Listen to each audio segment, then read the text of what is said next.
பிரான்சிடமிருந்து India வாங்கிய hammer குண்டுகளை பயன்படுத்தி பாகிஸ்தான் மீது இந்தியா தாக்குதல் நடத்தியுள்ளது. விவரங்களை தருகிறார் செய்தியாளர் ராஜகுமரன். வணக்கம். விவரங்கள் என்ன சொல்லலாம்? பிரான்சிடமிருந்து வாங்கிய ஹேமர் குண்டுகளும் இந்த தாக்குதல் சம்பவத்திற்கு பயன்படுத்தப்பட்டிருக்கின்றன என்ற விவரம் தற்போது வெளியாகி இருக்கின்றது.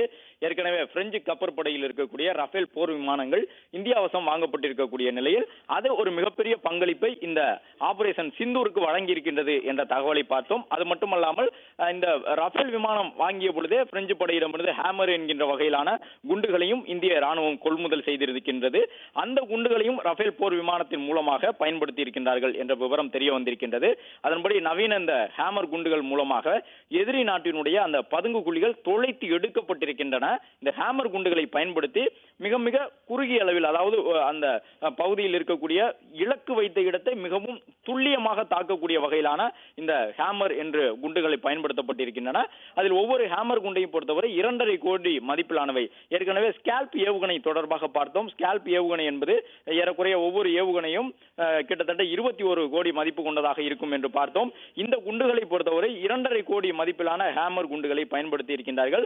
பிரான்சிடமிருந்து கொள்முதல் செய்யப்பட்டிருந்த ஹேமர் குண்டுகள் ரஃபேல் போர் விமானத்தில் பொருத்தப்பட்டு அந்த ஏவுகணைகளோடு சேர்த்து தனியாக இந்த குண்டுகளையும் பொருத்திக் கொள்வதற்கான வாய்ப்புகள் ரஃபேலில் இருக்கின்றன என்பதை பார்த்தோம். கிட்டத்தட்ட ஒரு 6-7 பேலோடு என்று சொல்லப்படக்கூடிய விதமாக அந்த ஏவுகணைகளை சுமந்து செல்லக்கூடிய வகையிலான அந்த பகுதிகள் இடம்பெற்றிருப்பதை ரஃபேல் போர் விமானத்தின் கீழ்ப்பகுதியில் பார்க்கின்றோம்.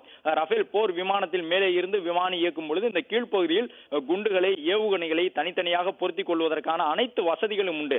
அவற்றை பயன்படுத்தி தான் ஸ்கேல்ப் ஏவுகணை மூலமாக தாக்குதல் நடத்தப்பட்டது. ஹேமர் குண்டுகளை பயன்படுத்தி தாக்குதல் நடத்தப்பட்டது.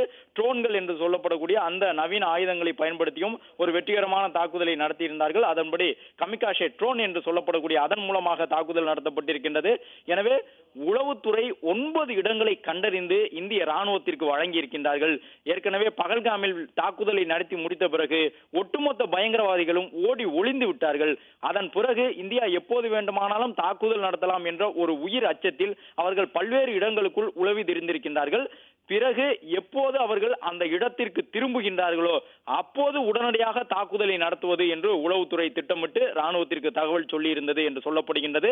அதன் அடிப்படையில் தான் கடந்த ஒரு 15 நாட்களாக தங்களுடைய இருப்பிடத்தை விட்டு வெளியில் சென்றிருந்த பயங்கரவாதிகள் இந்தியா உடனடியாக தாக்குதல் நடத்துவதற்கான வாய்ப்பு இல்லை என்று நினைத்துக் கொண்டு தங்களுடைய பயங்கரவாத முகாமுக்கு திரும்பியிருந்த நிலையில் உடனடியாக இந்த தாக்குதலை வெற்றிகரமாக திட்டமிட்டு செயல்படுத்தி முடித்திருக்கின்றது இந்திய ராணுவம் என்பது தெரிய வந்திருக்கின்றது. ரஃபேல் விமானங்கள் ஒரு மிகப்பெரிய பங்களிப்பை வழங்கியிருக்கின்றன. எதிரி நாட்டு எல்லைக்குள் ஊடுருவி சென்று இலக்கை முற்றிலுமாக அளிக்கக்கூடிய அந்த ஹேமர் குண்டுகளை ரஃபேல் போர் விமானம் பயன்படுத்தி இருக்கின்றது. ஸ்கேல்ப் ஏவுகணைகளை ரஃபேல் விமானம் பயன்படுத்தி இருக்கின்றது. இந்திய ராணுவம் தன்னிடம் இருக்கக்கூடிய அதிநவீன போர் விமானத்தையும் தன்னிடம் இருக்கக்கூடிய அதிநவீன ஏவுகணைகளையும் இந்த தாக்குதல் சம்பவத்திற்காக பயன்படுத்தி இருக்கின்றார்கள். ஆபரேஷன் சிந்தூர் என்று பெயரிடப்பட்டிருக்கக்கூடிய பெண்கள் நெற்றியில் அணியக்கூடிய திலகமான அந்த செந்நிறத்திலான பொட்டினை நினைவுபடுத்தக்கூடிய பெயரோடு நடத்தப்பட்டு வரக்கூடிய இந்த தாக்குதல் நடவடிக்கையால் பாகிஸ்தானை பொறுத்தவரை இதுவரை 80 தீவிரவாதிகளை இழந்திருக்கின்றார்கள். அது மட்டுமல்லாமல் ராணுவ வீரர்களையும் பாகிஸ்தான் இழந்திருக்கின்றது. பாகிஸ்தான் ராணுவத்தினுடைய தரைப்படை வீரர்கள் உயிரிழந்திருக்கின்றார்கள் இன்று இந்திய ராணுவம் நடத்தியிருந்த அந்த எதிர் தாக்குதலில். எனவே பாகிஸ்தான் இந்த ஆபரேஷன் சிந்தூர் மூலமாக ஒரு மிகப்பெரிய இழப்பை சந்தித்திருக்கின்றது. தொடர்ந்து பயங்கரவாதத்திற்கு எதிராக ஆதரவான நிலைப்பாட்டிலேயே பாகிஸ்தான் இருந்து வருகின்றது. பகல்காம் தாக்குதல் சம்பவத்துக்கு பிறகும் பாகிஸ்தான் தன்னிடம் இருக்கக்கூடிய அந்த பயங்கரவாதிகளை பயன்படுத்தி தான் இந்த தாக்குதல் சம்பவத்தை நடத்தி இருக்கின்றோம் என்பதை பகிரங்கமாக ஒப்புக்கொள்ளக்கூடிய நிர்பந்தம் உருவானது. ஆனால் அதன் பிறகு கூட பாகிஸ்தான் இந்திய தரப்பிடம் மன்னிப்பு கேட்கவில்லை. இந்த நிலையில் தான் இந்திய ராணுவம் சார்பில் ஒரு வலிமையான பதில் நடவடிக்கை முன்னெடுக்கப்பட்டிருக்கின்றது. பாகிஸ்தான் ராணுவத்திற்கு எந்த மொழியில் புரியுமோ அந்த மொழியில் தற்பொழுது ராணுவம் பேச தொடங்கி இருக்கின்றது இந்திய ராணுவம். ஏற்கனவே பிரதமர் நரேந்திர மோடி பகல்காம் தாக்குதலுக்கு பிறகு சொல்லியிருந்தார், உலகத்தில் பயங்கரவாதிகள் எந்த பகுதியில் ஓடி சென்று ஒளிந்தாலும் அவர்களை விட்டு வைக்க மாட்டோம். பகல்காம் தாக்குதலுக்கு காரணமான யாரும் உயிரோடு இருக்க முடியாது என்று பகிரங்கமாக பாகிஸ்தான் பயங்கரவாதிகளுக்கு பிரதமர் நரேந்திர மோடி சவால் விட்டிருந்தார். மேலும் உள்துறை அமைச்சரும் பகல்காம் உள்ளிட்ட இடங்களுக்கு நேரில் சென்று ஆய்வு மேற்கொண்டிருந்தார். முப்படை தளபதிகளும் அடுத்தடுத்து வரவழைக்கப்பட்டனர்.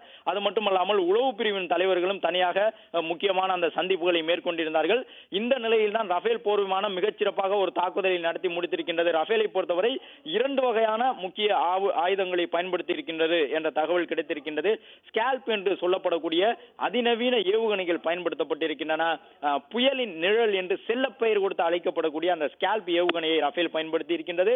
மேலும் ஹேமர் வகையிலான குண்டுகள், ஏற்கனவே பிரெஞ்சு நாட்டினுடைய தயாரிப்பான அந்த ஹேமர் குண்டுகளை பல்வேறு நாடுகள் பயன்படுத்துவதை செய்திகளில் பார்த்திருக்க முடியும். இஸ்ரேல் ராணுவம் ஹேமர் பயன்படுத்தியிருந்தது.